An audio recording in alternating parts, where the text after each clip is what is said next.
자, 우리 이제 이분법적으로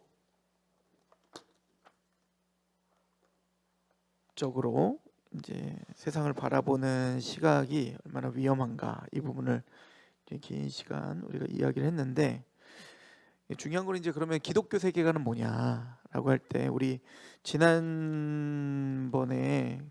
그러니까 우리 완전한 진리 그 책의 우선 1장이죠. 1장에서 간단하게 뒷부분에 이제 설명을 하고 왔는데, 그 부분은 우리가 지난주에 자세하게 하지는 못했어요. 그래서 오늘 그 부분 좀 하고, 그리고 제가 오늘 다시 드린 이 교재는 이제 완전한 진리 2장, 3장 두 장을 여기다 놓은 거예요. 그래서 이 부분도 좀 하고 이렇게 하도록 하는데, 지난주에 하다가 우리 좀 말았던 이야기들을 먼저 좀 하고 가도록 하겠습니다.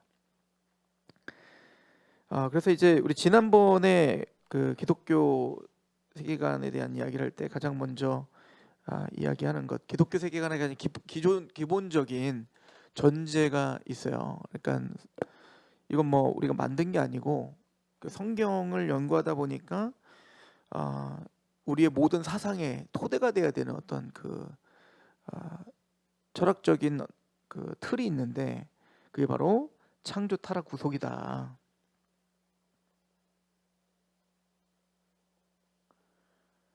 그렇죠? 창조와 타락과 구속이다. 그러니까 하나님께서는 창조하실 때 물질 세계뿐 아니라 영적 세계도 다 창조하셨다. 그러니까 하나님께서는 우리 모든 만물을 다 창조하셨고, 그리고 천사들도 이때 창조를 하신 거라고 우리는 봅니다.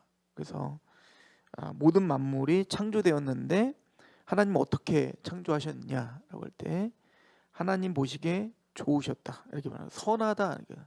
그래서 이제 이 토부라고 하는 단어를 쓰죠. 그래서 이게 선하다, 선함, 즉 좋다, 선하다, 이런 뜻인데, 하나님은 모든 만물을 선하고 하나님 보시기에 좋게 만드신 것이죠.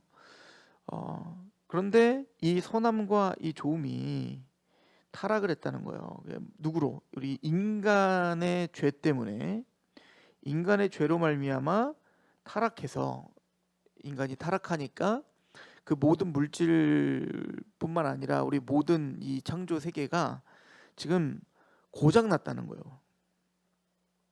신음하고 있다. 모든 것들이 신음하고 있고, 자, 그러면 이게 무슨 문제가 생기냐면, 물론 이제 우리 물질 세계도 뭔가 좀 틀어졌죠. 그죠? 완벽한 사이클 가운데. 그래서 이제 자연 세계에서도 어떤 죽음이라는 게 생기고, 시들고 병들고 이런 것들이 생기는 이유, 또 가시덤불이 생기고, 그러니까 아름다움뿐만 있는 건 아니라 거기에 뭔가 파괴도 좀 있고, 이런 것들이 왜 그런가? 인간의 죄로 말미암아 그렇게 되었다는 것이죠. 그러면은, 그래서 우리에게 뭐가 필요하냐? 구속이 필요한데, 1차적으로는 뭐로 말미암아 지금 모든 만물이 지금 고장 났냐면 인간의 죄로 말미암은 거죠. 그래서 하나님께서 모든 만물을 이렇게 고장나게 되고 뭔가 뒤틀려 버리게 된 것은 인간의 죄로 인한 징계예요. 그죠? 그러니까 순서로 하자면, 다시 모든 만물이 회복되려면 먼저 뭐부터 시작돼야 돼요? 그 인간의 뒤틀려 버린 그 죄가 다시 회복돼야 되는 겁니다. 그래서 모든 인간들, 특별히 택함 받은 하나님의 백성들이 모두가 다 구원받을 때, 즉 예수님의 십자가의 은혜로 구속을 받아 하나님의 뜻대로 완성되어질 때, 이게 그 한 영혼도 잃어버리지 않고 하나님이 계획하신 그 사람들이 다 구원을 받을 때, 그때서야 끝이 오죠. 그럼 그때 어떤 일이 벌어지면, 예수님이 재림하시고 인간만 영원한 부활의 몸으로 싹 덧입는 게 아니라 뭐까지도 다 그 회복이 되죠. 모든 만물도 다 회복이 되고, 그것을 뭐라고 하냐면 새하늘과 새 땅이라고 하는 거예요. 그래서 이 사이클은 단순히 우리의 구원에 대한 이야기일 뿐만 아니라 하나님의 모든 만물을 향한 지금 이 구속사의 과정 중에 있다는 것을 이야기하는 것이죠. 자, 또 하나는 하나님은 모든 만물을 사실 이제 거룩하고 선하게 지으셨는데 뭐가 틀어짐으로, 인간이 틀어짐으로 인간이 오염됐죠. 그래서 죄라고 하는 단어를 이제 보통 그 하마르티아는 이 관역에서 빗나간 건데, 즉 인간이 뒤틀려 버린 거예요. 그래서 저랑 이제 성경 공부 하실 때 제가 늘 강조하는 게 있잖아요, 그죠? 하나님의 형상이 깨졌다는 거. 그래서 하나님의 형상이 깨졌다는 건 뭐냐면 하나님과 인간이 영적으로 끊어져 버린 것을 우린 죽음이라고 했고, 즉 죄와 사단의 권세가 하나님과 우리를 영적으로 끊어버린 거다. 그러니까 하나님과 영적으로 소통하고 있을 때는 어떻게 되었죠? 하나님이 우리를 인격적 존재로 지정의를 주셨는데, 즉 하나님을 100% 알았고 또 하나님을 사랑할 수밖에 없었고, 그러니까 하나님에 순종하는 것이 기쁨인 상태. 이게 이 상태가 안식이에요. 자, 그런데 죄와 사단의 권세가 하나님과 우리를 영적으로 끊어버리면 어떤 일이 돼버리냐면 이 지정의가 망가져 버린다고 했죠. 그러니까 형태는 있는데 그 형태에 담긴 내용이 완전 바뀌는 거예요.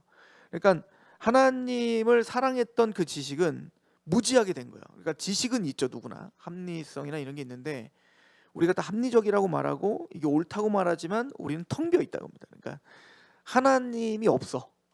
그러니까 하나님 아는 지식이 없는 거죠. 이게 가장 중요한데, 그러다 보니까 당연히 하나님을 사랑하지 않게 되고 인간들은 이제는 만져지고 보여지고 내 느낌에 맞는 것을 사랑해요. 그러니까 하나님을 사랑하지 않고 나를 사랑하게 된다. 그렇죠?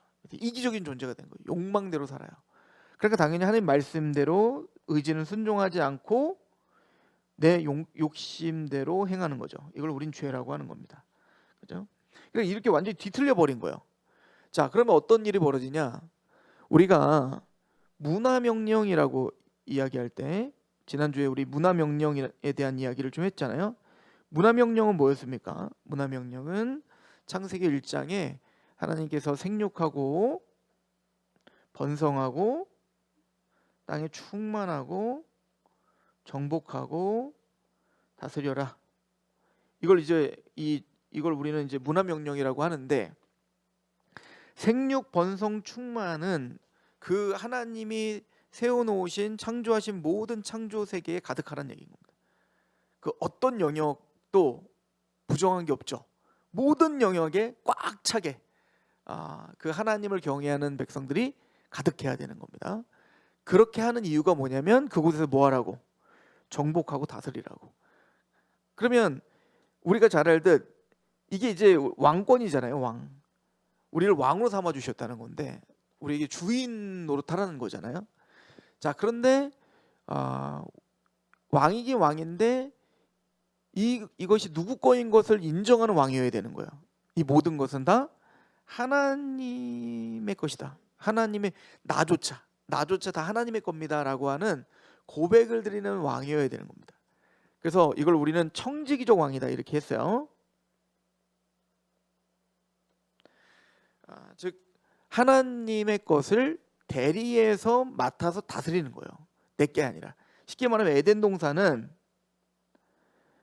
동산과 거기에 있는 모든 건 다 하나님의 거예요. 하나님이 왕이시니까. 그런데 하나님을 대리하여서 우리가 이 에덴 동산에서 아담과 하와가 이 에덴 동산을 정복하고 다스리는 겁니다. 가득하게. 그죠?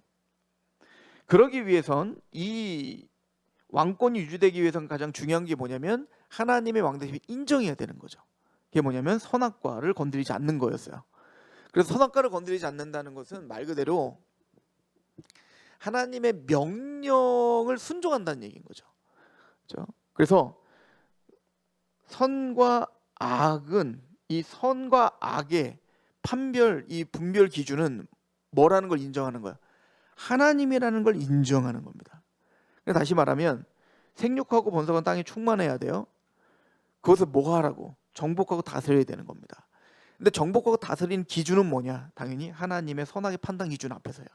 그러니까 하나님의 뜻대로 정복하고 다스리게 하기 위함인 거죠. 이게 바로 청지기적 왕인 거예요. 하나님이 그렇게 우리를 세우셨던 거죠.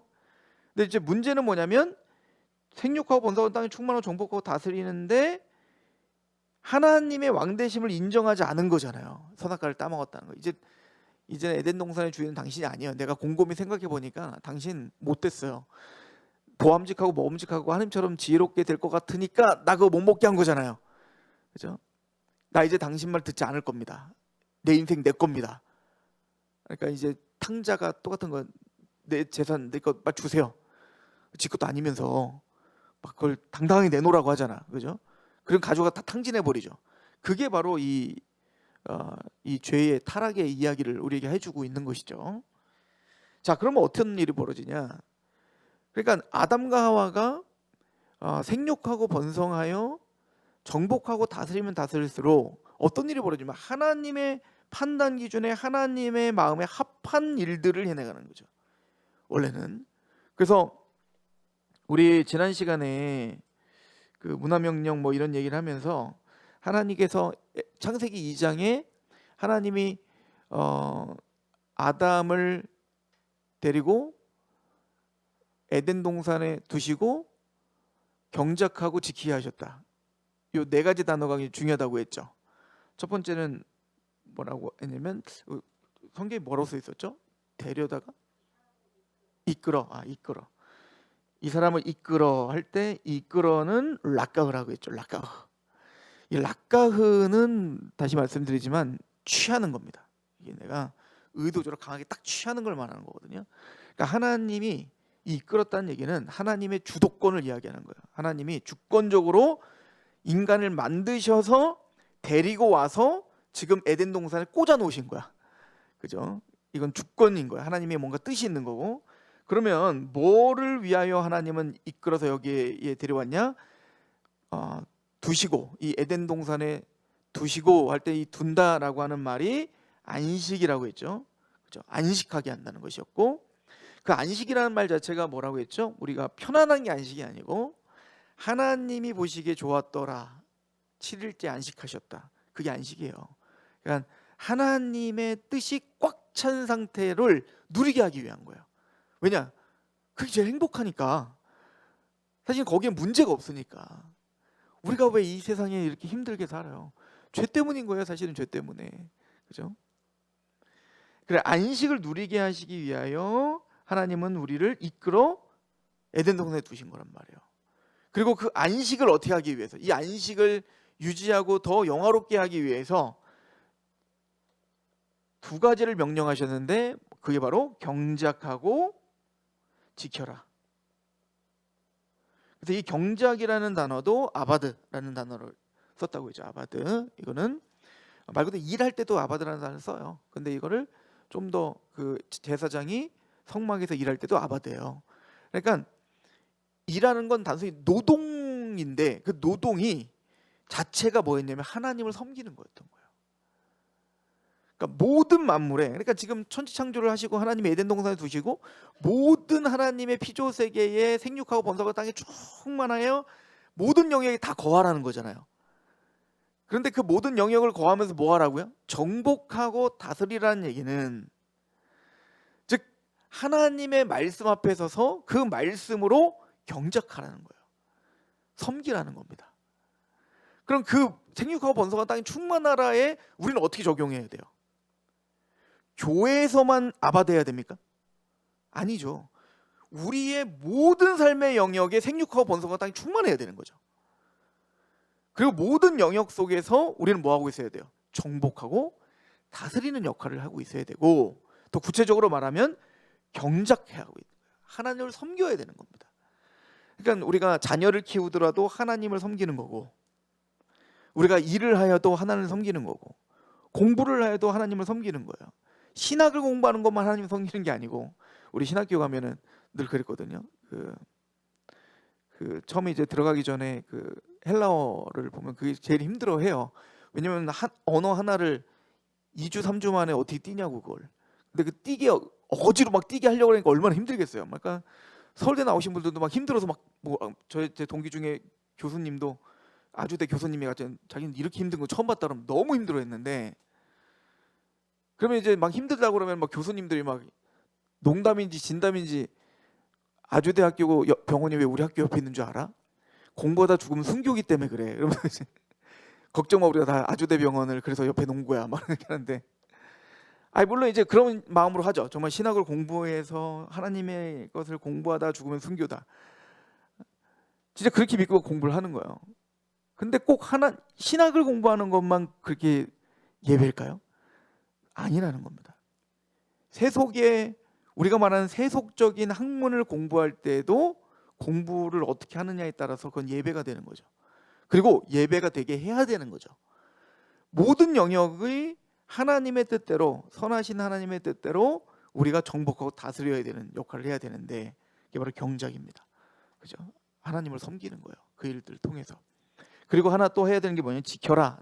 샤마르, 지키는 겁니다. 말 그대로 거기에 악한 것이 틈타지 않도록 지켜야 되는 겁니다. 근데 가만히 생각해 보면 에덴 동산에 아담에게 너는 경작하라 그리고 지켜라라고 했는데, 지키는 일을 드디어 실행할 때가 왔는데 첫 임무에서 바로 실패해 버렸죠. 뱀이 외부적인 어떤 사단의 어떤 그 사상이 지금 뱀을 통해서 온 거잖아요. 그러면은 아담은 어떻게 됐어야죠? 그 뱀을 밟았어야 되는 겁니다. 머리를 밟았어야 되는 거예요. 예수님 때까지 기다리지 말고 아담이 먼저 밟았어야죠. 즉 선악의 판단 기준이 누구에게 있음을 붙들고 하나님께 있음을 붙들고, 그러니까 그 싸움에는 우리 신앙이 다 담겨 있는 거예요. 뱀이 계속 속이는 건 뭐예요? 너 속았다잖아요. 하나님 너 속이고 있다잖아요. 그죠? 시편에 보면 그 성도들의 그 탄식이 다 그거거든. 하나님 나 속았습니다. 나 하나님한테 속았어요. 하나님 믿으면 편하고 좋을 줄 알았더니 왜 이래요 내 인생, 다 이거거든요. 근데 속았다는 겁니다. 그러니까 그렇게 우리를 자꾸 만드는 거죠. 상황과 환경과 여러 가지 것들을 통해서. 자, 그러나 그럼에도 불구하고 내가 보여지는 건 그렇다 하더라도, 내가 느껴지는 건 그렇다고 하더라도, 그거는 우리 기분이라는 걸 이해하고, 선악의 판단은 내 느낌이 아니라 뭐라는 걸 인정해야 되는 거예요. 하나님의 말씀이어야 된다는 걸 인정해야 되는 겁니다. 그리고 그 말씀을 붙들고 눈을 지그시 감고 뱀을 밟았어야 되는 겁니다. 하나님이 먹으면 정령 죽는다 했다. 그리고 딱 밟았어야죠. 요렇게 하신 유일한 아담이 있었는데 그게 누구였던 거예요? 예수님이었던 겁니다. 그러니까 예수님이 그 세 가지 광야에서 시험 받았던 그 내용이 다 지금 이 아담이 받았던 시험과 동일선상에 있다라고. 제가 여기서 했나요? 나 이거 어디서 했지? 그죠, 많이 했죠. 네. 이번 주에도 했어요. 서울에서 했군요. 근데 어쨌든 그 아담이 그 타락한 것, 그 타락할 때 그거를 유일무이하게 승리하신 분 누구라는 거예요? 예수님밖에 없다는 거예요. 그러니까 신명기의 말씀을 가지고 돌을 떡덩이로 만들어 먹어 그랬더니 사람이 입으로 들어가는 떡으로 사는 게 아니고 하나님의 입에서 하는 말씀으로 사는 거야. 네가 아무리 먹음직하고 보암직하고 그걸 먹으면 네가 행복할 거라고 아무리 속여도 그게 날 살게 하는 게 아니라 하나님의 말씀이 생명이라고. 그걸 밟은 거예요. 여기서 한 번만 나에게 절해. 그러면 내가 이 천하 만국 너에게 다 줄게. 보암직하고잖아요. 근데 이 모든 천하 만국을 너에게 절하면 네가 줄 수 있다고? 하나님 외에는 절대 절하지 말라고 했어. 또 네가 그래서 뛰어내리면 네가 천사가 네가 하나님의 아들이면 너를 받쳐주겠지. 주 너희 하나님을 시험하지 말라라고 했다. 그게 뭐예요? 지금 사단의 것을 부셔버린 겁니다. 그죠? 이게 원래 경작하고 지키는 자의 사명이었던 겁니다. 근데 아담은 이걸 실패한 겁니다. 근데 아담만 실패한 게 아니라 아까 말했듯 예수님께서 그 세 가지 시험에서 이겼던 승리의 말씀이 다 신명기라고 했잖아요. 이거 다 누가 실패한 얘기라는 거예요. 신명기가 광야에서 이스라엘이 실패했던 그 시험을 예수님이 홀로 승리하셨다는 얘기고, 그리고 이 세 가지 시험은 누가 당하는 시험과 같다? 오늘 저와 여러분이 당하는 시험이에요. 이게 요한일서에 있는 얘기입니다. 안목의 정욕, 이생의 자랑, 육신의 정욕, 안목의 정욕, 이생의 자랑. 이 세 가지 시험이 오늘 우리에게 닥치는 가장 큰 시험인데, 이 세 가지 시험이 바로 아까 예수님이 당한 시험이고, 그리고 아담이 당했던 시험이고, 아담으로부터 오늘 우리까지 다 실패하는 시험이다. 근데 이걸 오직 누가 승리하셨다는 거예요? 예수님만이 승리하시고 뱀을 부셔버린 이야기, 이게 십자가인 거예요. 자, 그런데 우리는 그 십자가로 말미암아 구원을 받았어요. 구원을 받고 이제는 우리가 사는 것은 내가 사는 게 아니라 누가 사는 거예요? 예수님이 사시는 거예요. 그죠? 제가 지금 다 교리 얘기하고 있잖아요. 딱 교리예요. 우리 세례식 할 때 이거 굉장히 중요한 가장 핵심적인 교리거든요. 세례의 의미는 예수님과 연합이에요. 신비한 연합. 그 신비한 연합이라는 건 예수님이 십자가에 죽었을 때 내가 함께 죽었다고 믿는 겁니다. 그죠? 갈라디아 2장 20절에 내가 십자가에 못 박혔나니 이렇게 말하는 거죠. 내가 십자가에 죽었다는 걸 인정하는 겁니다. 그리고 이제 내가 육식 가운데 사는 건 이제 내 마음대로 내가 사는 게 아니라 누구를 대신하여 사는 거예요. 나를 사랑하사 나를 위하여 십자가에 죽으신 예수님 믿음으로 사는 거예요. 그러니까 그리스도를 대신하여 내가 사는 거예요. 그러니까 구원이라고 하는 것은 예수님께서 경작하고 지켜라 하신 그 하나님의 말씀을 십자가에서 승리하셨던 것처럼 우리가 회복되어서 이제는 우리의 모든 영역이 생육하고 번성하는 땅에 충만하여서 이제는 우리는 주님의 말씀처럼 자기 십자가를 지고 살아가는데, 다른 말로 오늘 우리가 이 완전한 진리를 이걸로 해석을 해보면 자기 십자가라고 하는 건 뭐냐면 우리의 모든 영역 속에 선하게 판단 기준이 하나님께 있음을 알고 그 말씀으로 정복하고 다스리는 것, 이것을 행하는 것이 예배의 삶인 것이죠. 그러니까 이런 삶은 단순히 교회에서만 이루어지는 일이 아니라 교회 밖에 우리 모든 영역의 생육과 번성과 땅이 충만한 그곳에서 이루어져야 되는 일이다. 그래서 우리가 말하는 복음은 단순히 저와 여러분들 천국 가게 하는 복음일 뿐만 아니라 우리가 말하는 복음은 총체적 진리다, 이렇게 말하는 겁니다. 그러니까 모든 영역에 우리의 삶의 모든 방향과 태도와 패턴을 다르게 만드는 능력이 있다. 이게 지금 궁극적으로 말하고 있는 완전한 진리가 말하고자 하는 핵심 가치인 거죠. 또 생각해 보면 뭐 이거는 좀 뭐 할 얘기가 무궁무진하죠. 너희가 생육과 번성과 땅이 충만하라 그리고 정복과 다스리라 할 때 이 정복과 다스리는 게 뭐냐면 바로 왕이란 얘기인 거예요. 왕, 그죠? 그래서 왕이 해야 될 역할은 두 가지가 있다라고 제가 누누이 얘기했죠. 왕은 두 가지를 해야 됩니다. 정복하는 것과 다스리는 걸 하는 거예요. 그럼 정복이 뭘까? 이거를 우리에게 잘 보여준 모델이 있는데 이게 바로 다윗이라고 했어요. 다윗은 그러니까 하나님이 아브라함에 약속한 모든 영역, 그 가나안 땅이라고 하는 그 약속의 유업 있잖아요. 그 유업을 경계를 세웠다고요. 유브라데까지 무슨 뭐 이렇게 쭉 경계를 세웠잖아요.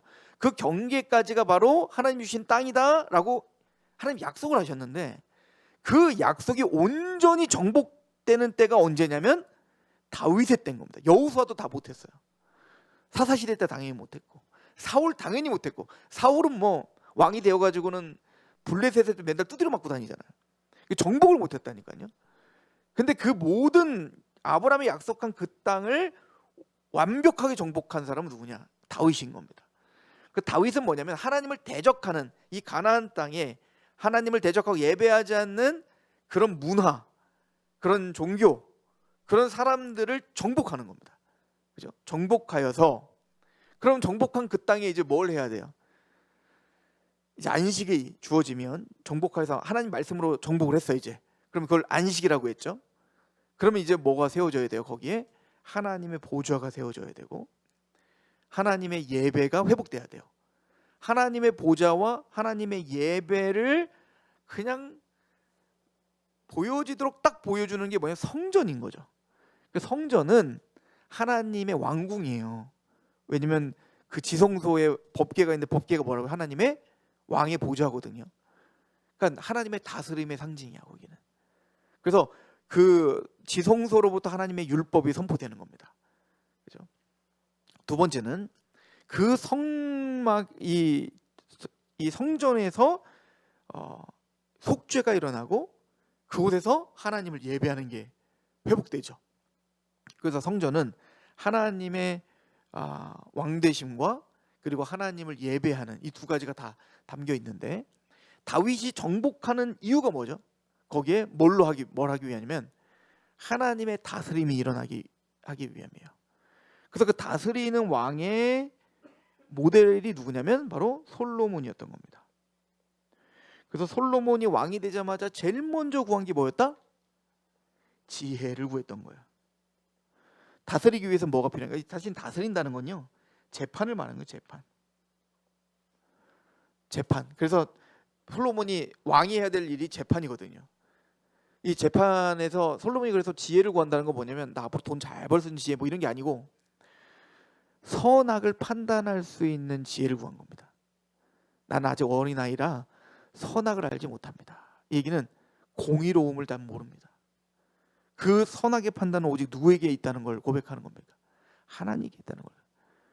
그래서 솔로몬의 이 사실은 고백은, 지혜를 달라는 것은 내가 하나님께 겸손하여져서 선악의 판단 기준이 하나님께 있음을 인정하고, 그래서 그 솔로몬이 지은 전도서도 그렇고 또 지혜서의 가장 대표인 잠언서도 그렇고 계속 강조하는 게 뭐냐면, 지혜의 근본은, 지식의 근본은 여호와를 경외하는 거다. 스스로 똑똑한 척하지 말라는 얘기인 겁니다. 내가 아무리 옳아 보여도 하나님이 옳지 않다면 옳지 않은 것이고, 내가 아무리 틀렸다고 생각해도 하나님 맞다면 맞다라는 걸 인정하는 게 지혜인 거예요. 그 지혜, 다른 말로 말하면 겸손이죠. 겸허하게 하나님을 인정하는 마음, 그죠? 이 두 가지를 가지고 우리는 경작하는 겁니다. 즉 하나님을 섬기는 겁니다. 그죠? 이걸 우리는 문화명령이라고 하는 거예요.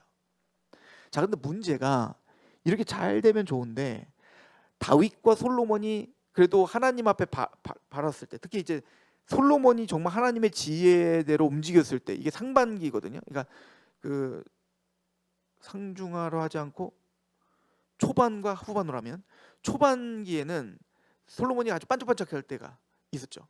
그때는 이런 지혜로 다스린 겁니다. 그런데 이제 하반기로 가면서 솔로몬이 타락을 합니다. 그래서 많은 여자들을 데려와서 결혼하기 시작하고, 그러면서 막 산당을 짓기 시작하고 막 타락하죠. 이상해져요, 사람이.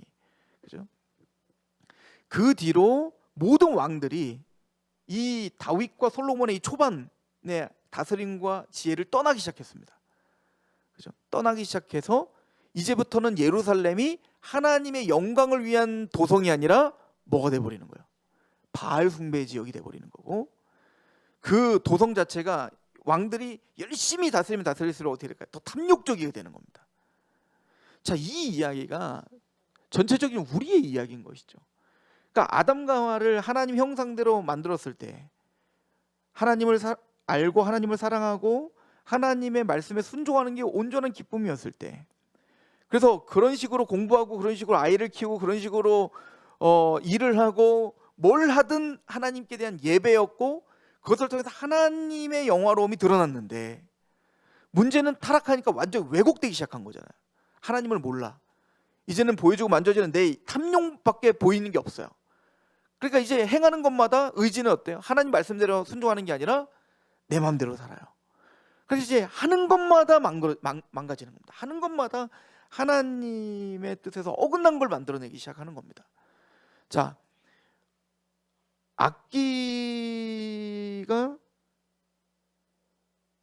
악기를 사용하고 음악을 만들고 문화를 만드는 게 악한 건가요?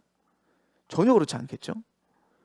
그런데 가인이 여호와를 떠나서 놋 땅에 거주하면서 거기에 애녹성을 쌓고 그 안에서 여러 가지 농업이 일어났고 철기 문화가 일어났고 그리고 예술이 일어났어요.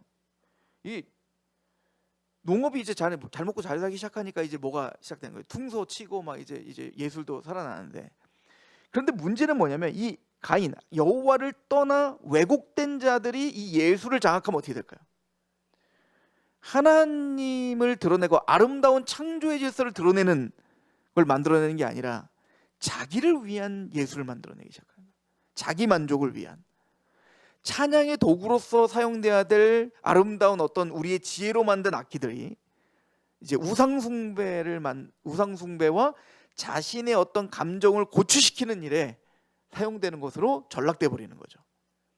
자, 그렇다면 쉽게 말해서 우리가 문화 명령을 받았다고 하면 우리가 예수님을 믿었어요. 그래서 우리가 달라졌어. 이제 우리가 하나님을 알고 그 하나님을 사랑하고 하나님의 말씀을 순종하는 게 우리 기쁨이 되었어요. 하나님을 찬양하는 게 우리 기쁨이 되었어요. 그러면 각 분야, 예를 들어 예술에 또 하나님이 지혜를 주는 사람들이 있을 거 아니에요? 그럼 그 사람들은 악기를 만들어서 우상숭배하던 악기를 가지고 뭘 할까요? 이제 그 아름다운 선율로 하나님을 찬양하는 것으로 바꾸면 되겠죠. 이게 모든 영역이 이렇다는 겁니다. 그죠? 모든 영역이 그렇게 하나님의 말씀으로 그렇게 다시 뒤어바꾸고 구속하는 겁니다. 내가 죄에서 구속되는 것뿐만 아니라 내가 소속되어 있는 모든 영역이 그리스도께 영광이 되도록 만들어내는 겁니다. 이게 이제 문화 명령인 거예요, 사실은. 우리의 구원과 그래서 우리 모든 영역 가운데 하나님 영광이 드러나게 하는 거. 제가 이제 YM 뭐 예수전도단 그쪽 신학적으로는 제가 뭐 이렇게 동의하진 않습니다. 근데 저는 이제 그쪽 관련돼서 선교 훈련을 받았을 때 제가 그 책 중에 하나 그래도 인상 깊었던 제목이 있어요. 뭐냐면 저는 문화사역을 했었으니까, 저 춤췄으니까 이제 1년 동안 막 전국 다니면서 춤추러 다니고 막 춤추러 다니니까 이상하네. 워시댄스 하러 다니고 그렇게 이제 우리 전문 사역자들이랑 다녔을 때 그때 필독서가 하나 있었는데 그 사람이 원래 이제 하와이의 마오리족 그쪽인데 막 거기 막 치고 막 하여튼 그거를 막 전문으로 하는 사람인데 예수님을 믿으면서 이제 그 문화를 가지고 하나님을 이제 예배하고 싶어 하는 건데, 또 어쨌든 뭐 그 사람들의 신학이 어떻든 그 제목이 좋아서, 제목이 뭐라고 써있냐면 모든 문화로 하나님을 영화롭게 하라. 저는 그게 맞다고 생각해요. 모든 문화, 우리에게 주어진 모든 영역을 가지고 하나님을 영화롭게 하라.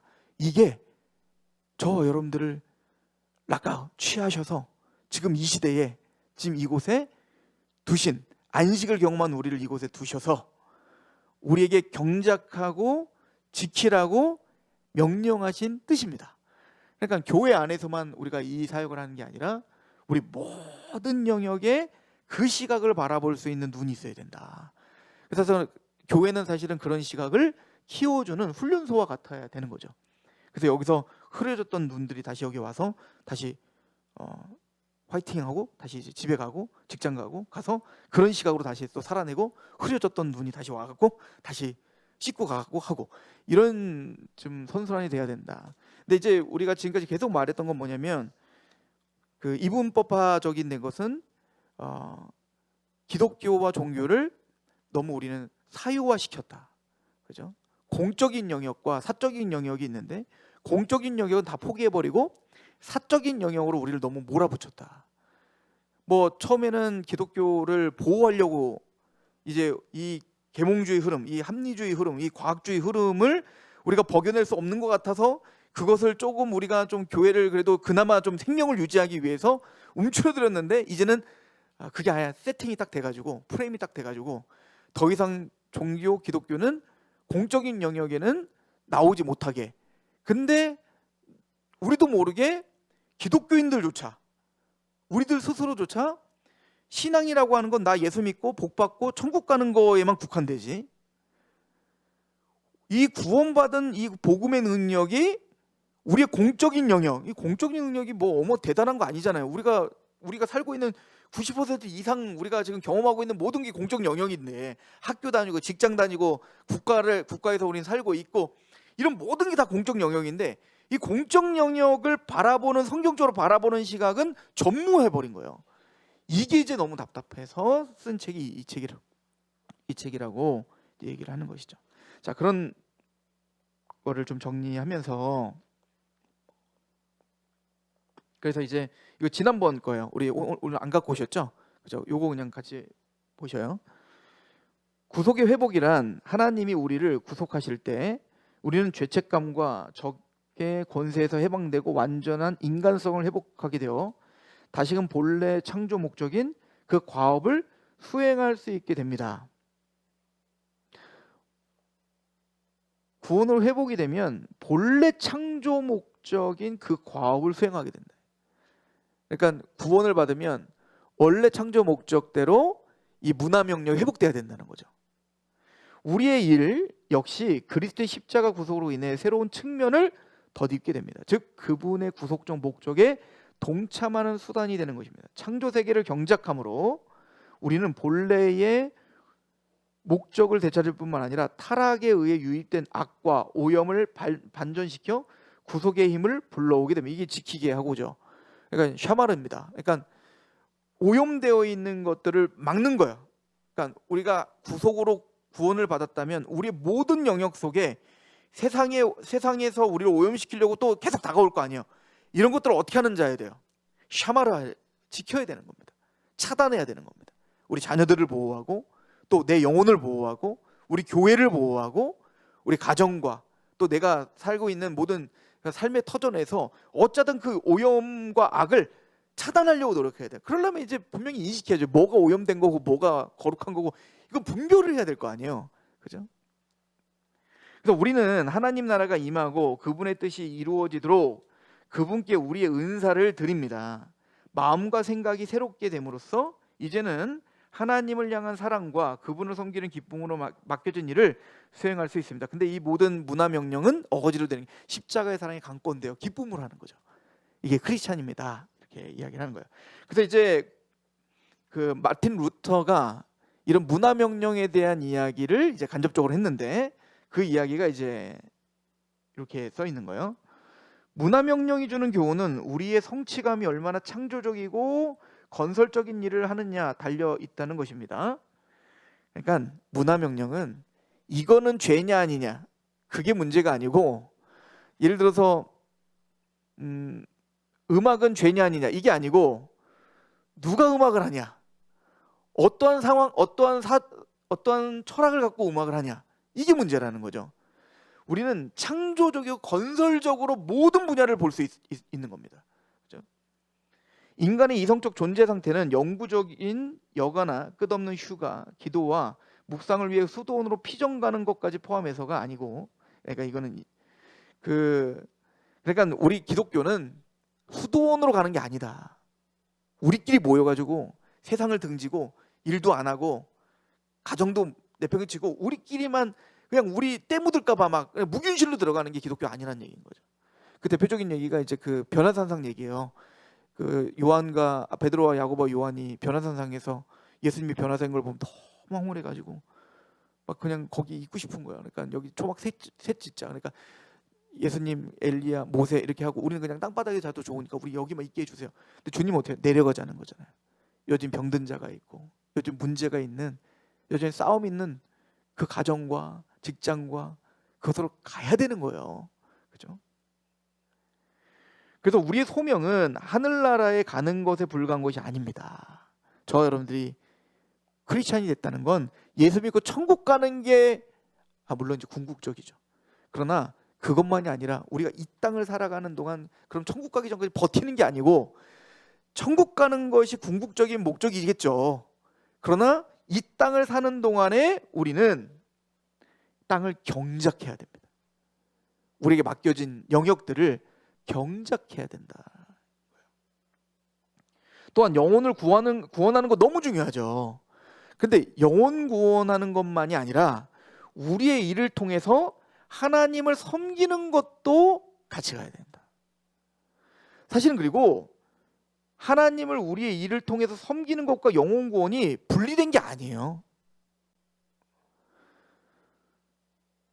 사실은 안 믿는 사람들이 교회를 증오하는 이유가 뭐예요? 복음이 싫어서가 아니고 복음 믿고 있는 저놈들이 싫어서 내가 안 믿는다는 거잖아요. 예수님은 좋은데 예수 믿는 사람들이 너무 이상하다는 거예요.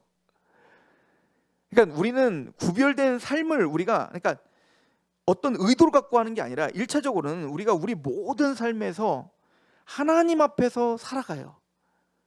그럼 처음엔 욕을 먹겠지만 나중에는 세상도 얘는 좀 다르다. 그럴 때 궁금증이 생기는 거예요. 그럴 때 물어보게 되는 겁니다. 네가 믿고 있는 하나님 도대체 누구냐 이거죠. 그죠? 그렇기 때문에 우리 모든 영역에서 우리가 어떻게 살아가고 있는 것과 영혼을 구하는 것과 구분된 게 아니라 이게 같이 가는 거다. 야, 우리는 복음은 말로만 전하는 게 아니란 얘기인 겁니다.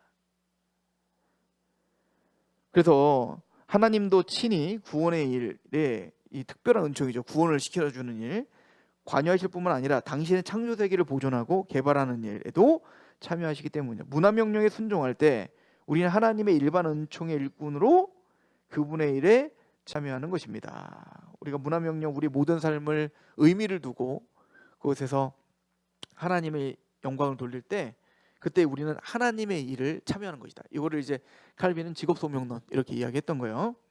자, 그래서 직업소명론은 사실은 칼빈만 얘기한 게 아니에요. 루터도 가면이라고 하는 표현으로 이 얘기를 한 겁니다. 그래서 우리는 마틴 루터는 우리의 직업을 하나님의 가면이라고 즐겨 말했다. 우리는 이 땅을 사는 동안에 가면을 쓰고 뭔가 우리에게 그 사명을 맡겨주신 거예요. 그죠? 그러니까 저는 이제 목사라는 가면을 쓰고 목사로서 해야 될 일들을 해내는 거죠. 여러분들은 여러분들에게 맞는 하나님의 은사를 주셔서 그 가면들을 다 씌워 놓으신 거예요. 그래서 우리는 모두 다 사실은 영화 배우들인 거지.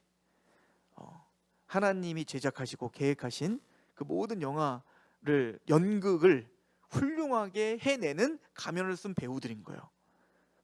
사실은 근데 이게 우리의 본질은 아니에요. 나중에 모든 가면을 다 벗고 이제는 다 집으로 돌아갈 겁니다. 그죠? 그럼 분명한 사실은 하나님의 가면이라고 즐겨 말했는데 우리의 직업이 하나님께서 인간에게 수단을 통해 인간이라는 수단을 통해서 보이지 않게 창조 세계를 보살피시는 방식입니다. 그래서 하나님은 우리에게 직업이라는 가면들을 다 씌워 놓으셔서 그 가면을 통해 하나님이 드러나게 되는 겁니다. 하나님이 일을 하시는 통로로서 우리에게 가면을 주신 것이다. 그래서 우리가 일할 때 우리는 하나님의 손이요 하나님의 눈이자 하나님의 발인 셈입니다. 이렇게 살면 피곤할까 봐 안 하시는 거잖아요. 그죠? 모든 영역에 다 하나님의 영광을 위해서 살아야 된다고 하면 참 교회에서 예배드리고 말씀 듣는 것 그거 하나도 벅찬데 우리가 모든 영역에 다 하나님을 막 의지하며 살아. 근데 그걸 기뻐하는 사람들이 크리스찬이라는 건데. 그죠?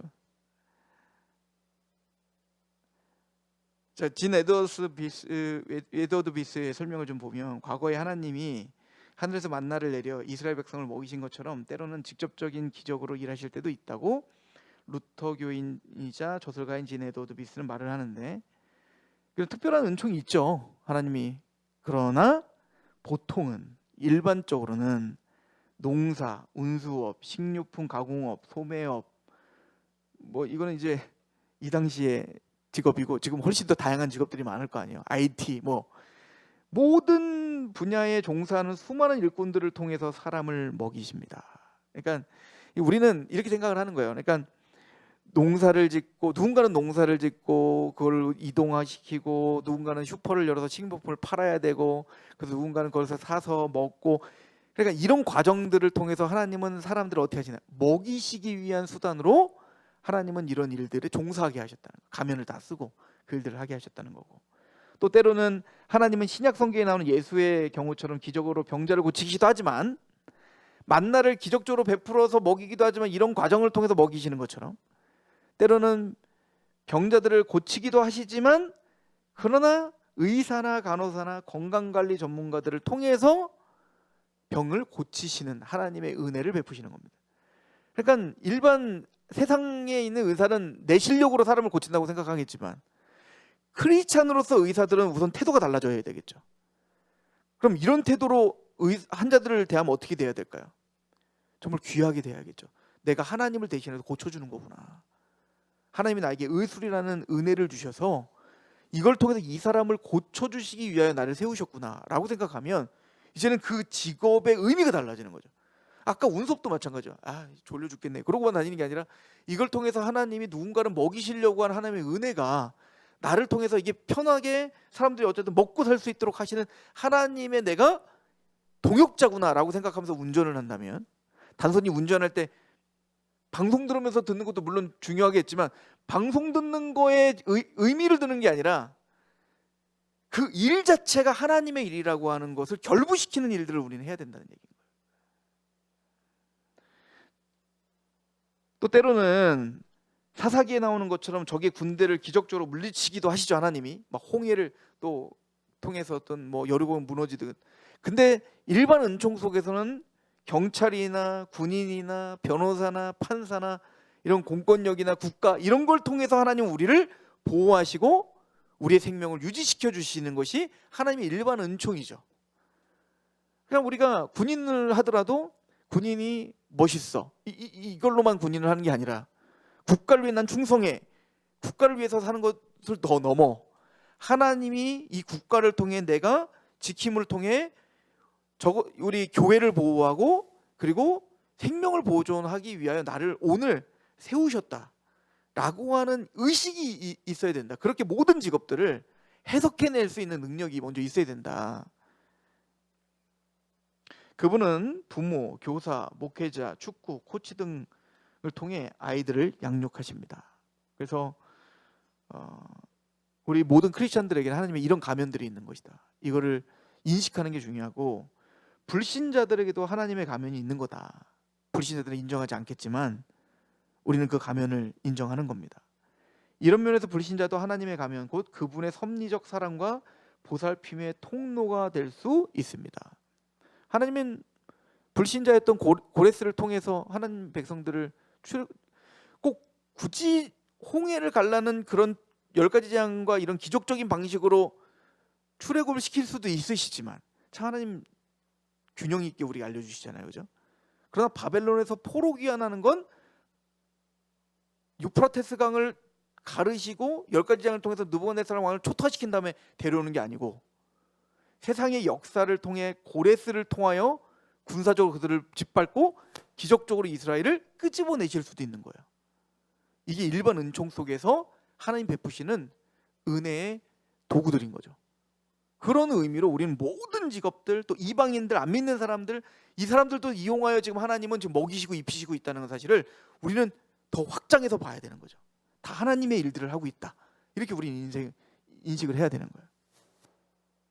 그래서 우리는 이렇게 많이 인식하게 되면 기쁨이 생기는데, 즉 하나님의 가면이라는 은유는 직업이 우리가 하나님을 위해 하는 어떤 것이 아님을 깨닫게 합니다. 그런 생각은 우리에게 무엇인가를 해내고 성취하도록 부담을 줄 것입니다.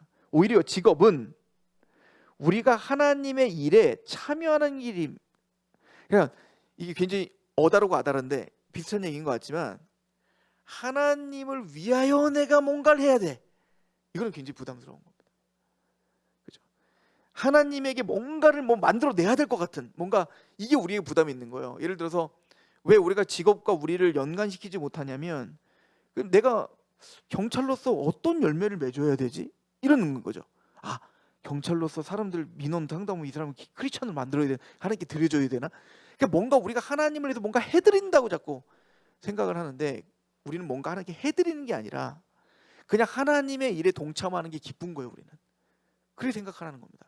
하나님 우리에게 사실은 어떤 열매를 하나님이 만드시겠지만 그게 중요한 게 아니라 실용적인 게 중요한 게 아니라 얼마나 여러분들이 그걸 통해서 어마어마한 일을 해내냐가 중요한 게 아니라 그냥 그런 인식 가운데 내가 하나님의 도구로서 오늘 같이 그 일을 하고 있구나의 기쁨을 갖기를 원하는 겁니다. 감이 잘 안 오시나? 예를 들어 이런 거죠.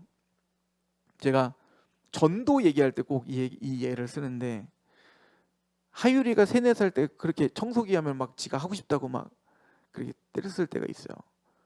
근데 사실은 하율이가 3, 4살 때 청소기를 지가 잡겠다고 하면 귀찮습니다. 일이 안 돼요.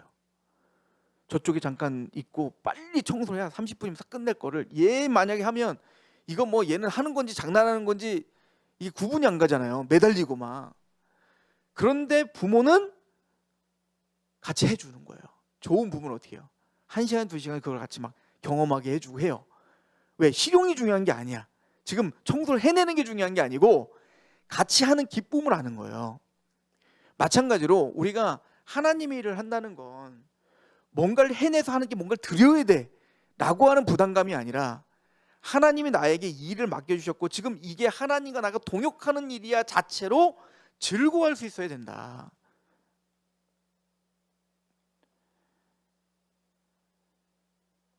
그래서 십자가 신학을 좀 이해를 해야 되는데 이 깊은 진리를 깨닫는 것은 승리주의적 태도를 갖지 않도록 예방하는 것입니다.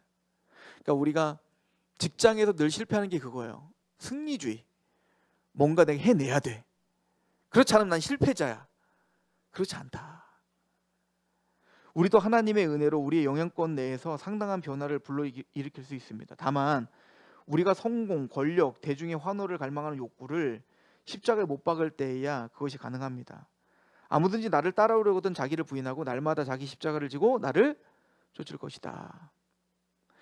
그러니까 우리가 이제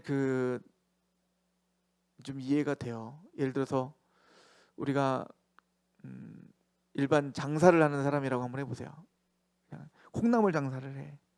하루 그냥 막 치열하게 하루하루 그냥 콩나물을 팔면서 살았는데 그리고 교회 와서는 늘 힘든 거야. 나는 하나님의 일도 못하고 맨날 이것 때문에 바빠가지고 내가 하나님 일도 못하고. 그러니까 거기서 의미를 추구할 수 있는 건 뭐예요? 열심히 돈 벌라고 헌금 많이 내는 걸로 이제 뭔가 의미를 두려고 하겠죠. 근데 그걸로도 뭔가 안 돼. 근데 지금 우리가 말하는 직업 소명론이라는 것은 콩나물 장사를 하면서도 야, 이걸 통해서 진짜 하나님 먹이시는 거구나. 하나님이 이 일을 통해서 일반 은총 속에서 사람들을 먹이시고 또 누군가는 이걸 통해서 맛있는 가족들끼리 뭐 이런 어떤 의미를 두는 게 필요하다는 거예요. 근데 이거는 싸움이 필요하죠. 사실은 이런 싸움들이 필요하다. 자녀를 키우는 것도. 그러니까 승리주의적인 관점이 있으면 사람들에게 환호받고 지목받고 그렇게 하면 하나님의 일도 교회 안에도 마찬가지죠. 늘 이제 다 목사님 돼야죠. 목사님, 그죠? 왜냐면 교회에서 늘 환호받고 그리고 집중 주목받고 하니까. 근데 이제 이런 승리주의적인 가치관이 좀 많이 없어져야 된다. 그래서 저는 이런 선포가 맞다고 생각해요. 저는 늘 얘기를 하는데 주님의 나라 갔을 때는 반드시 저보다는 여러분들이 상급이 훨씬 클 겁니다. 이거는 듣기 좋으라고 한 얘기가 아니고 제가 봐도 성도들이 목회자보다 훨씬 상급이 클 거다. 왜냐면 목회자는 내가 좋아하는 일을 하는 거예요. 성경을 보고 그걸 가르치고 또 거의 대부분은 또 믿는 성도들을 만나죠. 저는 일이 그거잖아요. 하나님 그걸 하라고 했으니까. 근데 여러분들은 달라. 여러분들은 안 믿는 사람들 앞에서 늘 최전방에서 늘 싸우면서 고군분투하면서 산다고요. 저는 평가 기준이 하나님은 분명히 여러분들이 훨씬 더 영광스러울 것이다. 저는 그렇게 믿습니다. 그리고 이게 승리주의적이지 않은 하나님의 바른 시각이라고 저는 봐요. 그래서 우리는 너무 주목받고 그런 것만이 하나님의 일이라고 생각하는 것을 우리는 떨쳐버리는 게 제가 보기에는 이 싸움이 가장 중요한 것 같아요. 그래서 낸시 피어시가 이제 자신의 개인의 회심의 이야기를 하는 장면이 나옵니다. 그래서 루터교단에 소속되어서 열심히 잘 살았는데 기독교를 그냥 다니긴 했지만 그게 왜 진리인지는 깨닫지 못하고 살았다는 거예요. 근데 이제 10대 청소년 시절에 그럴 때 모든 사람들도 마찬가지로 비그리스도인들이 친구들의 영향을 어느 정도 받고 있으면서도 이제 음악 캠프도 가고 교회 생활도 하고 이런 게 사실 전혀 문제가 안 돼. 갈등이 되질 않는 거예요. 근데 시간이 흐르면서 그녀는 민족적 배경과 부모에 대한 공경 때문에 유대교적인, 그러니까 한 친구를 만났는데 유대교 친구예요. 근데 이 친구는 유대교야.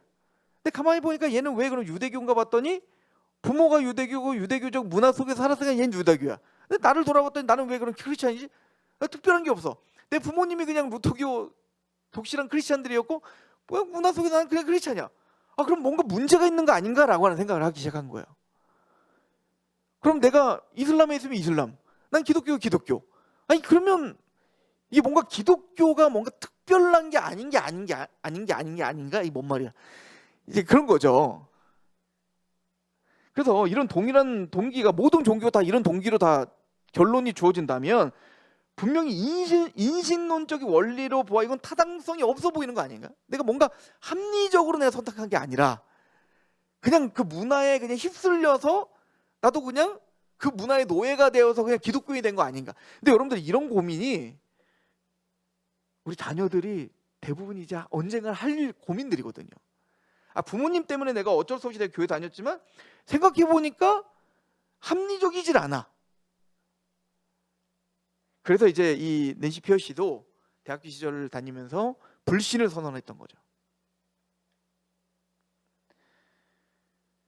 자, 그러면서 이제 고등학교를 졸업할 무렵에 왜 그리스도인인가라고 하는 이 책이 있는데요. 그 책의 제목처럼 그것은 나의 불신의 선서였습니다. 그래서 이제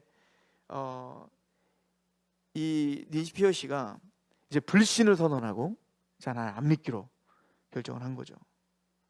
자, 그러다가 이제 이 낸시 피어시가 이제 라브리에서 이제 프란시스 셰퍼를 만난 거예요. 라브리 공동체가 지금도 있습니다. 그 국제 공동체예요. 라브리 공동체에서 이제 셰퍼를 만나면서 인생이 완전히 전환되는데 내가 품고 있던 의문에 대한 실제적으로 답변을 제공하는 그리스도인들을 그때 처음 만났습니다. 그러니까 지금까지는 크리스찬들이 자기가 궁금했던 것들을 얘기하면 그냥 믿어. 왜 이렇게 믿음이 없니? 믿음 떨어졌네. 이렇게만 대답을 하는 겁니다.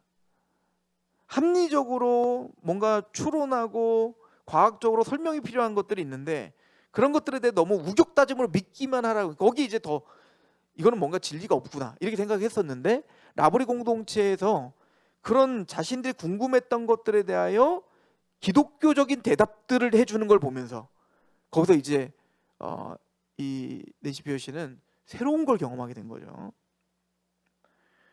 저 프란시스 셰퍼에 대한 이제 그 얘기를 하는데 뭐 오늘은 좀 프란시스 셰퍼 라브리 공동체 얘기만 조금 하다가 맞춰야겠네요.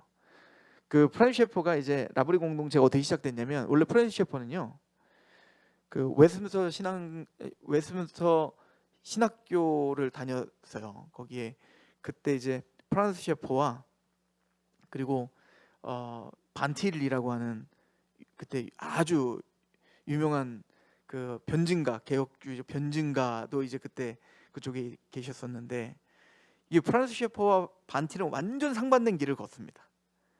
그러니까 반틸 같은 경우는 기독교 이 개혁주의를 이거를 이 초자연적인 하나님의 이 은혜를 사실은 우리의 이성으로는 이렇게 변증할 수 없다는 거예요. 사실은 기본적으로는 전제는 그걸 전제하고 하는 거예요. 그러니까 프란시스 셰퍼는 열어놓는 겁니다. 충분히 우리는 대화할 수 있다 이런 건데 이제 프란시스 셰퍼가 이제 여러 가지 자기가 이제 몇 가지 그 결심을 했는데 이 사람은 뭐 당연히 이제 교수로 하라고 했죠. 근데 프란시스 셰퍼는 자기는 목회 일을 하겠다. 그래서 굉장히 유명하신 분이었고 이미 영향력이 있었던 분이었는데 그분이 자기는 첫 번째 홍보하지 않겠다. 뭐 세상적인 방법을 동원하여 내가 뭘 일으키지 않겠다. 그래서 사람이 가장 없는 한적한 곳을 찾아서 가기로 했어요. 그게 바로 스위스에 있는 그 라브리 공동체인데 그 시골 거기 산골까지 간 겁니다. 거기 갔더니 누구밖에 없어. 자기 자녀들밖에 없는 거예요. 그리고 거기 올라면 차를 딱 한참 들어가야 되는데 그러니까 이제 이 셰퍼가 할 수 있는 게 없으니까 늘 벽난로에서 자기 자녀들을 교육하기 시작한 겁니다. 자녀들에게 복음을 알려주고 개혁주의를 알려주고 그리고 기독교 세계관이 뭔지를 그냥 알려준 거예요. 자, 근데 얘네들이 학교를 다녀야 되잖아요. 이제. 학교를 가니까 멀리 학교를 갔다가 친구들이 생기니까 이 얘네들도 이제 워낙 이제 부모님과의 관계가 좋고 이제 기독교 세계관 이제 얘가 배우기 시작하니까 기독교 얘기도 하고 하면서 하니까 누구를 자꾸 데려오기 시작하는 거야. 자기 친구들을 데려오는 거야. 근데 한 번 오면 또 자야 돼. 그러니까 이제 친구들을 데려와서 놀러 오니까 슈퍼 박사님이 어떻게 했냐면 얘네들을 데리고 또 친구들을 데리고 이제 또 막 같이 이제 기독교를 그러니까 어떻게 했겠어요?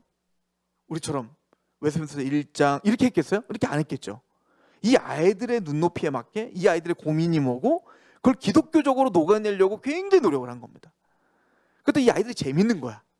아, 기독교 이야기를 듣는 게 너무 재밌는 거죠.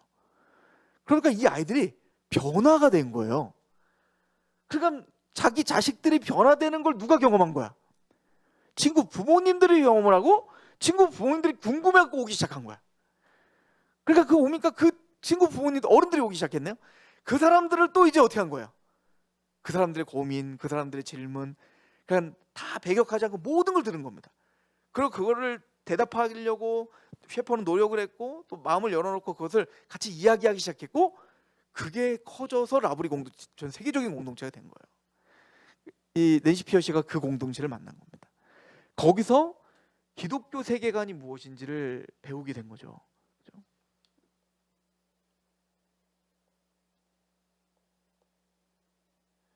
그래서 라브리에서 있을 때 나는 어느 학생에게 다가가서 왜 기독교를 회심했는지 그 이유를 설명해 달라고 요청한 적이 있는데, 강한 남아프리카 억양의 그 창백한 여인 청년은 그들이 내 주장을 모조리 거꾸로 때리고 말았기 때문이라고 간단히 대답했습니다. 그는 내가 만난 사람 가운데 순전히 지적인 차원에 의거해 회심한 최초의 인물이었고, 나는 당시만 해도 나 역시 그와 비슷한 경로를 밟을 줄은 예측하지도 못했습니다. 이 라브리 공동체에서 그 회심한 경험을 보고 아, 뭔가 있구나.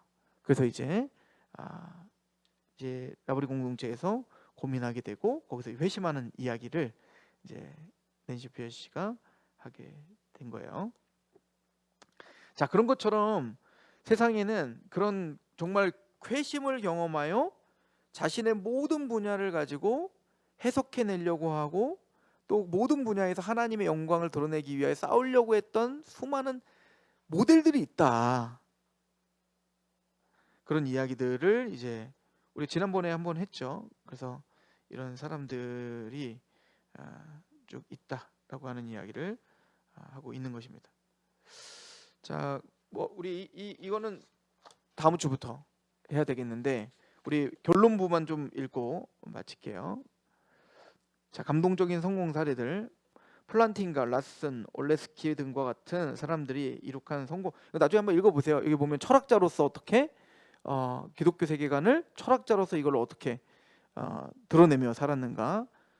또한 복지제도를 기독교적인 사고 체계로 국가와 이런 것들은 나랑 상관없어. 교회에서 예수님만 믿으면 돼라고만 생각했던 사람이 이런 일이 일어날 수 없는데 자기가 기독교적 사각으로 어떻게 국가가 책임져 주지 못하는 사각지대 사람들이 있었다는 걸 알게 되었고, 그런 걸 크리스찬으로서 내가 그러면 하나님을 대신하여 그 일을 해야 된다는 생각으로 복지제도라는 걸 만들기 시작하고, 그러니까 이런 창조적이고 건설적인 그런 고민들이 이런 하나님의 사람으로서 영향을 끼치고 거기서 경작하고 지킬 수 있는 그런 영역을 확장해내는 이런 크리스찬들이 돼야 된다라고 하는 이야기들을 하는 겁니다. 그래서 플란팅과 라슨, 올레스키 등과 같은 사람들이 이룩한 성공 사례에 감동을 받아 우리도 유신론적 신앙을 구석에서 끌어내어 공적 영역에 들고 나갈 수 있을 것입니다. 기독교가 참으로 진리라면 모든 분야에 대해 더 나은 접근법을 제공할 것은 당연합니다. 그러니까 정말 기독교가 진리라면 우리 모든 영역 속에 하나님의 방식으로 뭔가 접근할 수 있는 토대, 사고, 철학, 이걸 제공해 줘야 되는 게 마땅하다. 당연한 거 아니겠어요? 그죠? 그래서 이제 자꾸 이제 제가 옆으로 세는데 우리 다다음 주에 우리 집회를 하잖아요. 첫 번째 사경회. 그때 복음 중심의 부모. 그러니까 복음 중심의 부모는 과연 우리는 어떤 태도로 자녀 앞에 서 있어야 되는가? 똑같이 세상의 부모와 똑같이 대하고 똑같이 추구하고 똑같은 거를 강요하고 똑같은 대로 이 아이들을 키우는 것이 정말 우리 복음이 해야 될 일일까? 복음을 가지고 자녀들을 우리는 어떻게 대하고 자녀들을 어떤 마음으로 키워야 될지 이런 집회를 하는 겁니다. 그리고 요번에 정말 기특하게 우리 남전도회에서 올해부터는 남전도회가 좀 의미 있는 일을 하자. 그래서 사업한 게 뭐냐면 5월달에 가정의 달에 우리가 좋은 강사를 남녀노예가 돈을 지불하여 부르자. 그래서 가정에 관련된 성경적인 남성, 성경적인 여성성이 뭔지 그것을 우리가 좀 보자. 저한테 먼저 얘기를 하더라고요. 너무 감사하죠. 그래서 그쪽 분야에 좀 탁월하게 사역하고 계시는 또 우리 부부가 있어요. 강상 목사님이랑 김미란 사모님, 지금 그분들을 또 섭외를 했습니다. 섭외를 해서 5월 달에 그럼 성경적으로 우리가 남성이라는 게 어떤 것이냐, 성경적인 여성이 뭐냐, 이런 성경적 남성성, 여성성에 대한 이런 고민들을 하는 거죠. 이런 거를 통해서 우리는 사실은 렌즈를 갈아 끼우는 거예요. 그죠? 다른 남자들하고 똑같이 사는 게 아니고, 다른 여자와 똑같이 사는 게 아니고, 다른 부모와 똑같이 사는 게 아니고, 기독교인으로 도대체 우리는 어떤 태도를 가지고 살아야 되냐, 이런 고민들. 그럴 때, 그런 고민을 시작할 때 하나님 분명히 우리에게 이성을 줬잖아요. 창조적이고 건설적으로 우리가 실행할 수 있는 방안들이 분명히 있다. 그죠? 그런 얘기인 거죠. 그래서 창조는, 기독교의 메시지는 그리스도의 내 구원자로 영접하라는 말로 시작하지 않습니다. 태초에 하나님이 천지를 창조하셨다는 말로 성경이 시작한다는 것을 기억해야 된다는 거예요. 성경은 하나님이 창조 질서 전체의 유일한 근원이라고 가르치고, 어떤 신도 그분의 경쟁 상대가 될 수 없고, 어떤 자연의 힘도 스스로 존재할 수 없고, 어떤 것도 그 본성이나 존재를 다른 근원에 찾을 수 없습니다. 이처럼 그분의 말씀과 법, 창조 명령이 이 세상의 질서와 구조를 부여하는 것이고, 그러므로 시편 119편 91절 만물이 주의 종이다 라고 말한 것처럼 우린 창조를 분명히 인식해야 돼요. 모든 만물이 다 하나님의 창조 원리대로 돌아가야 된다. 국가든 가정이든 학교든 직장이든 우리 모든 영역이. 그런데 타락, 그러면 이 세상은 왜 이 모양일까? 타락했기 때문이다.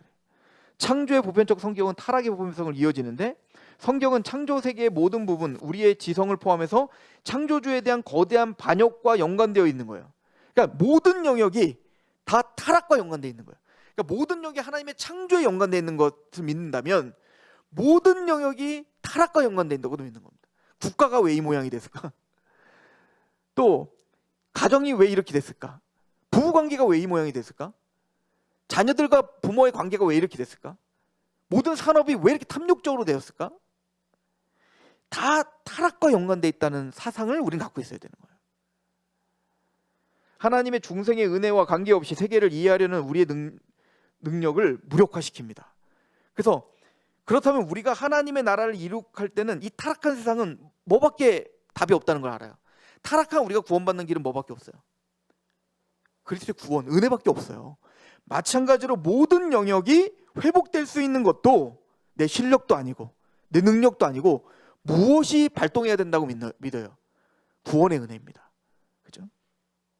그러므로 마지막 구속인데요, 창조와 타락만큼 포괄적이고, 하나님께서 우리를 구원하실 때 우리 지성은 마음대로 작동하도록 내버려 두고 우리 영혼만 구원하신 것이 아니고, 그분은 우리 인격 전체를 구속하신 것이다. 그러니까 영혼 구원받았다고 영혼만 싹 구원하고 우리의 지식은 내 멋대로 그냥 살게 냅두는 게 아니다 이거야. 구원은 총체적이다. 우리가 영혼이 구원받았다는 얘기는 우리의 생각과 우리의 온 의지가 구속받았다는 것을 인정해야 된다는 거죠. 회심은 우리의 생각, 감정, 의지, 습관, 여러 영역에 걸쳐 새로운 방향을 제시합니다. 방향성이 달라지는 거예요. 우리의 존재 전체를 산 제사로 드림으로써 이 세대를 본받지 말고 우리의 마음을 새롭게 함으로 변화를 받아. 이게 로마서 12장 1절에 회심에 대한 얘기잖아요. 우리가 이렇게 거듭나고 회심했다면 우리 전체 존재를 다 산제물로 하나님께 드리는 겁니다. 변화를, 세상을 본받지 않는 거예요. 세상이 우리의 생각을 지배하지 못하도록, 세상이 우리 마음을 지배하지 못하도록, 세상이 우리 의지를 지배하지 못하도록. 우리는 예수님의 십자가로 구속될 때 새롭게 됩니다. 우리는 새로운 피조물이라. 그래서 우리는 이제는 새로운 소명을 바라보면서 사는 사람이 된 거예요. 첫 번째 계명은 어디까지나 첫째 계명이고, 하나님을 이제 예배하는 계명이 하나님만을 예배하게 되고, 마찬가지로 구속은 1차적으로 우리의 정신적인 우상들을 던져버리고 참 하나님께로 돌아오는 것을 시작을 합니다. 그렇게 할 때만 그분의 변화시키는 능력이 우리의 삶의 모든 영역에 새롭게 하는 것을 경험하게 됩니다. 그래서 기독교 세계관에 대해 말한다는 것은 우리가 구속될 때 삶에 대한 우리의 관점 전체가 하나님 중심으로 재조정되는 것, 이 구원입니다. 그러니까 우리가 영혼 구원 받았다라고 할 때는 우리의 모든 시각이 하나님의 말씀으로 재조정되는 거예요. 방향이 달라지는 거예요. 이걸 회심이라고 말하는 겁니다. 유턴하는 겁니다. 세상을 향하고 있던 우리의 모든 관점이 어디로 유턴해 버리는 거예요? 하나님으로 바뀌는 것. 이걸 우리는 구속이라는 거예요. 그러니 이것과 모든 영역과 상관이 없을 수가 없다. 이게 이제 우리가 말하는 총체적 진리, 복음이다 라고 이야기를 하고 있는 것이죠.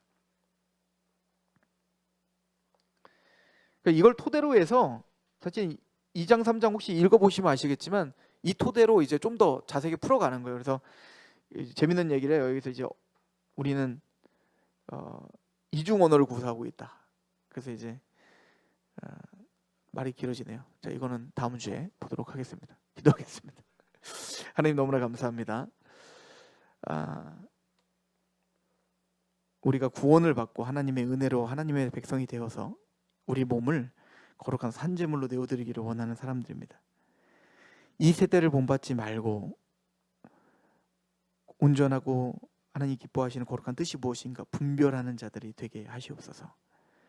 우리가 모든 우리에게 맡겨주신 줄로 지어준 곡이 심히 아름답습니다 라고 고백한 것처럼 우리가 맡겨주신 모든 영역 속에 하나님의 시각으로 바라볼 수 있는 그런 눈이 열려지게 하시옵소서. 그렇게 우리를 단단하게 만드시고 그런 관점으로 우리가 몸부림칠 때 창조적이고 건설적인 그러한 아이디어들이 또 그런 마음들이 우리에게 샘솟게 하여 주시옵소서. 그런 마음으로 자녀를, 그런 마음으로 부모를, 그런 마음으로 우리의 직장을, 그런 마음으로 교회와 정부와 또 모든 우리의 영역들을 바라볼 수 있는 지혜를 허락하여 주옵소서. 예수님의 이름으로 감사하며 기도합니다. 아멘. 수고하셨습니다.